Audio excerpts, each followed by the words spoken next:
Welcome back. As promised, today we're going to be starting on the head gasket.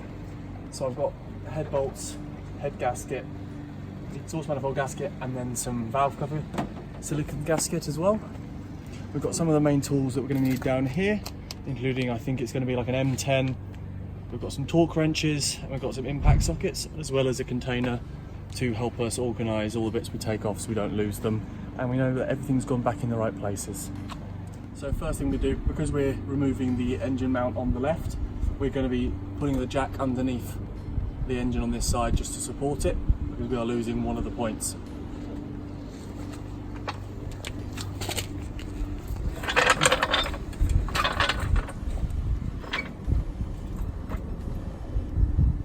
So then we have the jack sitting, the engine sitting on the jack. So first step, we're going to start disconnecting the engine mount, which is just these 3 bolts.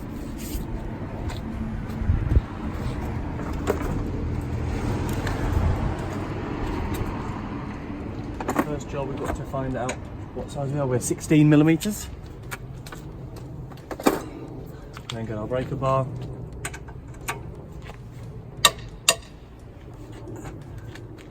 And break all of them loose, about a quarter turn.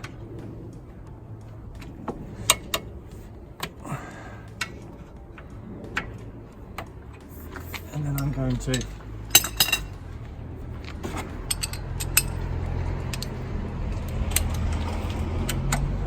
just to speed up the process a little bit.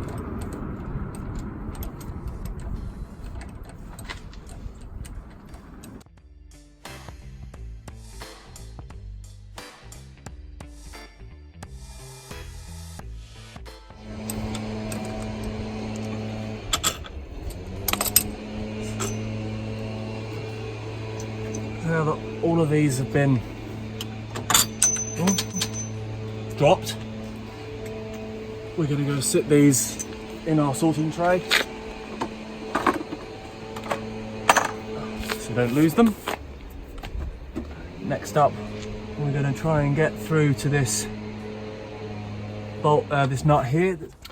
Instead of removing this one, it's easy enough to just spin it round out of the way, which then gives us full access to the timing cover. At which point, by the looks of it, they're also some 16mm. So we'll take off the extension, see if we can get in there without.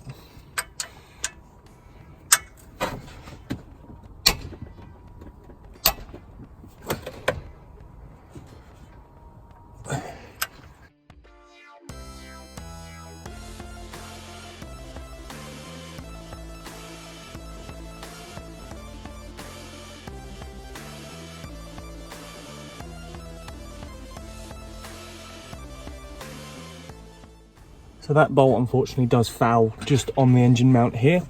So the best thing to do, if we can push the engine slightly, just enough so it misses.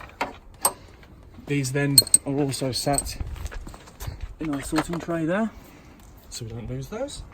At which point I'm then going to get to my Allens, and we're going to test the 5mm first, which it is perfect. I'm then getting my 1/4 inch drive to 3/8 inch, because these smaller ones are 3/8. And once again,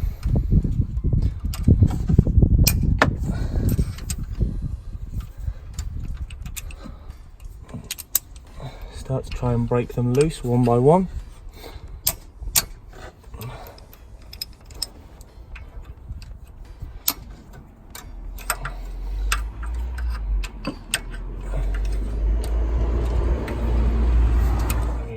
Try and remove that altogether.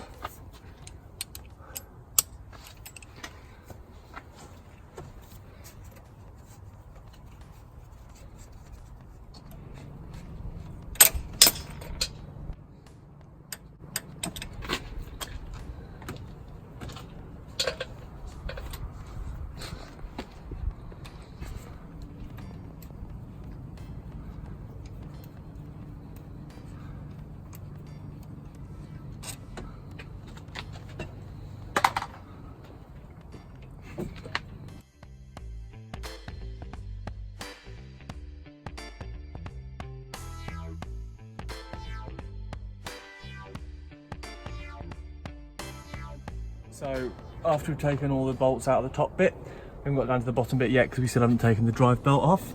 So next we're going to take off the ignition coils and also the core rail and the fuel rail as well. All of those use 5mm Allen keys as well.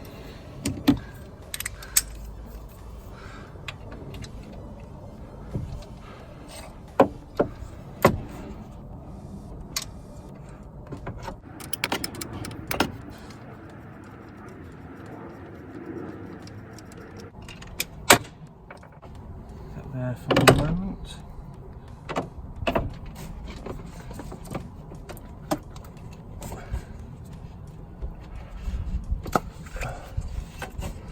So, easiest way to do them, press on them, push it in so it clicks, and then out.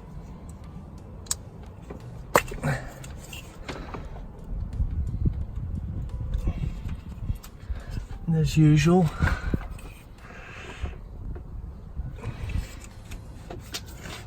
it's got caught inside, so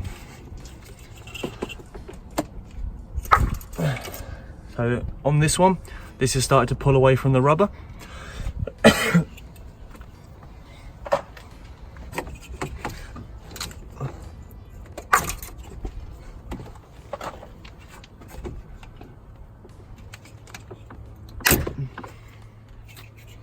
Cool. Alright, they've all come off perfectly. We then have to put a few clips in them, which all have to be popped off, a couple underneath and one that goes over the top. And now our ignition coil rail is also disconnected. Just removing it off this clip on the end. We can fully disconnect in a minute. We've also then got our grounding wire for the ignition rail, which looks to me like a 10mm.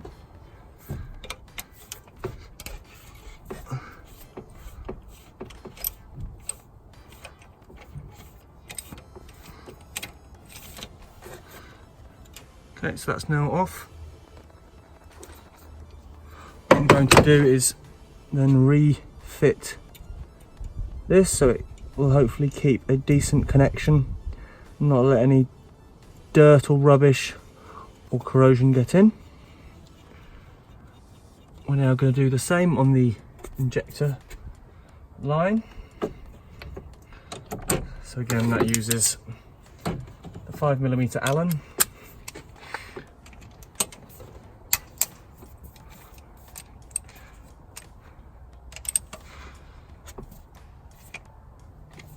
Which this one seems to be extremely seized in.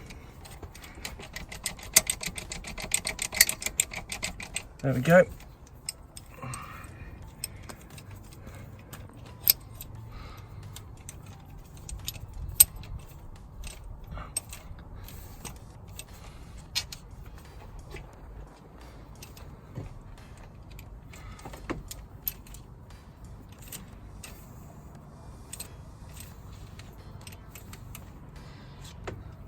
There we go, the two fuel injector bolt.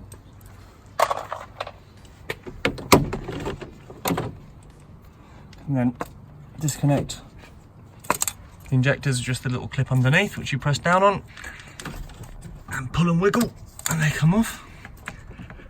We then gently work each of the injectors out because they do have an O-ring on them. If you pull too hard you will rip the O-ring off.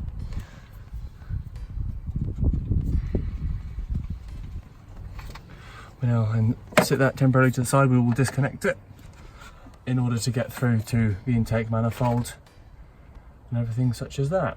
Next up, we're going to focus on taking off the intake manifold. First of all, we then have to disconnect a couple of the clips for the throttle body.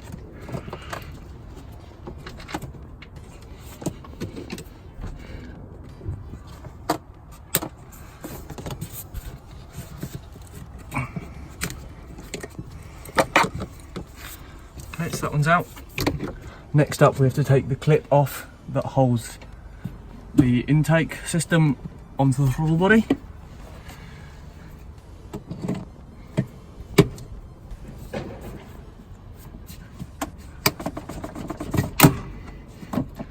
now it's disconnected. What we have to do now is there's 1, 2, 3, 4, 5. Well, it's supposed to be 6, but in this one there seems to be 5 intake manifold bolts, which are all 6mm Allens.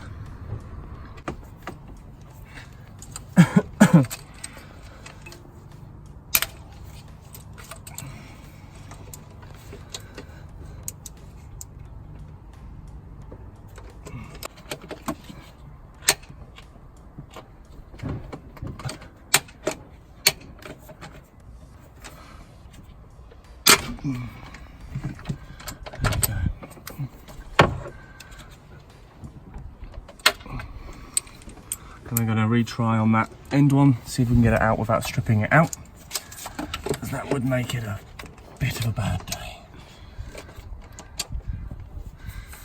So I'm going to put a lot of pressure in on the bolt and then go.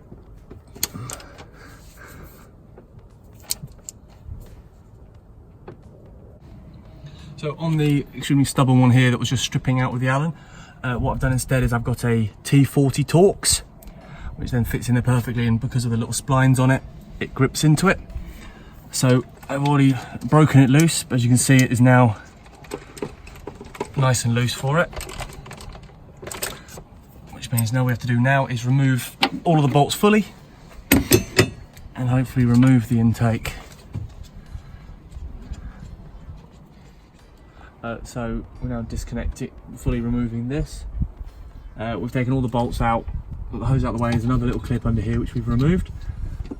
This system here for the vacuum line for the brake booster just pulls off like that. So right back here underneath the throttle body there's another Allen right in here. That is to hold the intake manifold in. So we'll get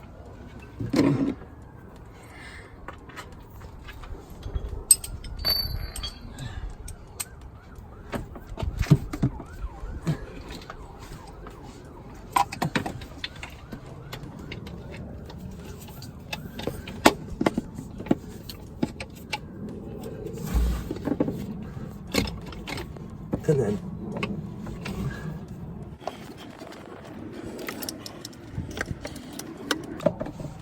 remove this one out as well. Now we're going to retry and take off this intake manifold, which now comes fully off, and then get all the wires as much out of the way as we can. But as per usual, there's always something in the way. So what we're going to have to do now is disconnect what appears to be part of our cooling system, which is just this hose here. Once again, that involves one of those horrible little clips.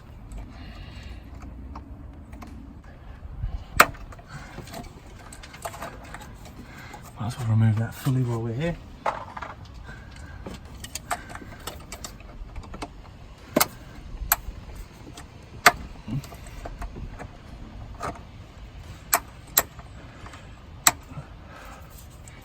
That should hopefully be off enough for this coolant line.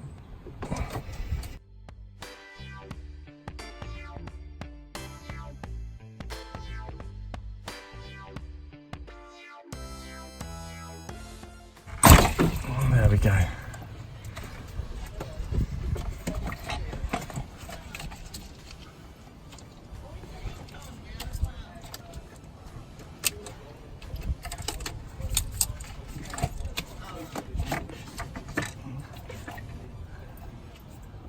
There's the other end of the coolant line under this side as well, so we'll catch one up here, which means we have to disconnect that.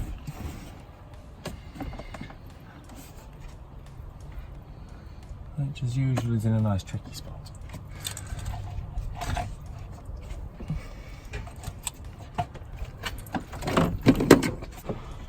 Also going to remove this harness loose.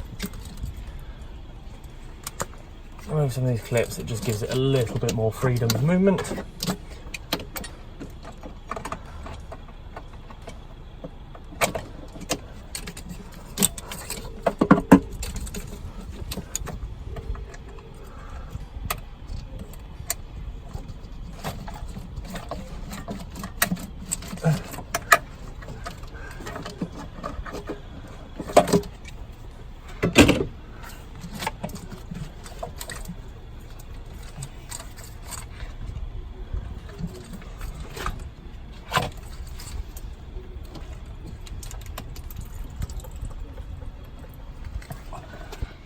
So I disconnected this intake pipe as well, which then gave me a little better access into that hose. I've disconnected this coolant line, which we are draining out into our bucket luckily. And then now the intake manifold is free and we can just pull it up and out. We now have to disconnect this line, which is extremely stuck on like the rest of them are.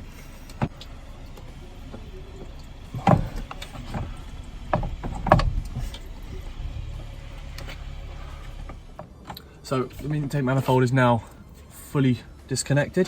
So we're going to sit this off to the side and then we're going to process and take off the cam cover. So for this we've got 1, 2, 3, 4, 5, 6, 7, 8, 9. We've got 10 what look like 10mm bolts. So we're going to start off in the middle, as there should be a pattern so we don't warp anything. So we're going to do a small turn on each.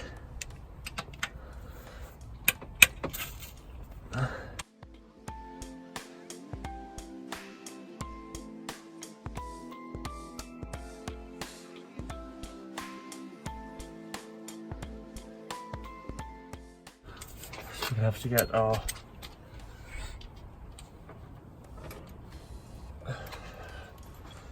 Allen out again, which probably going to be our 5mm again.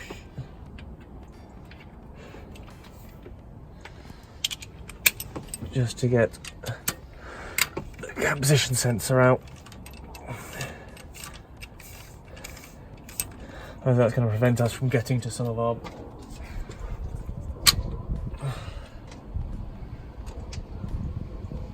bolts.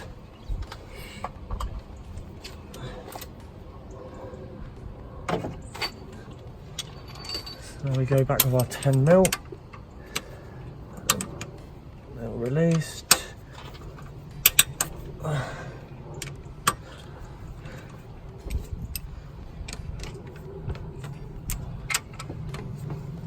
So I'm going to try a slightly slimmer 10mm socket to try and get into that one that's, there we go.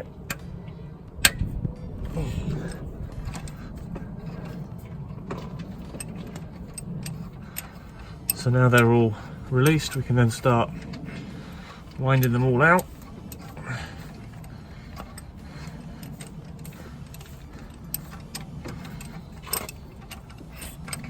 That should now be able to do it by hand.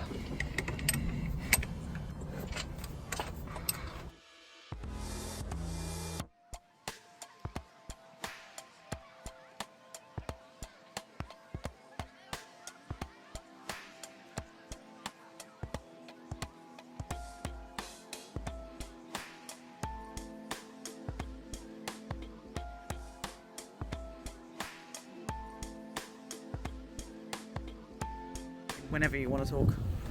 So now we've taken off the O2 sensor and the heat shield for the exhaust manifold.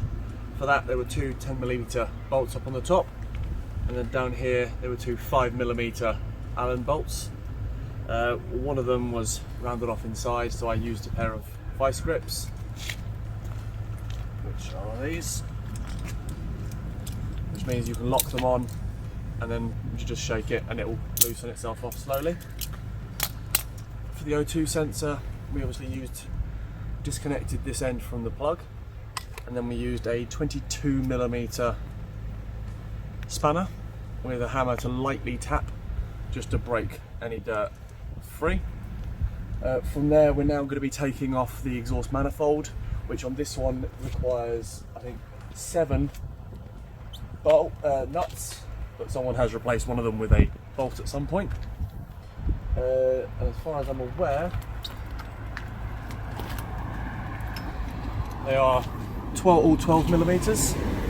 Some of them are a bit harder to get, so we're going to loosen off the top easy ones to get to first, and then we're going to move down and try and get to the bottom ones with extensions from a little further away.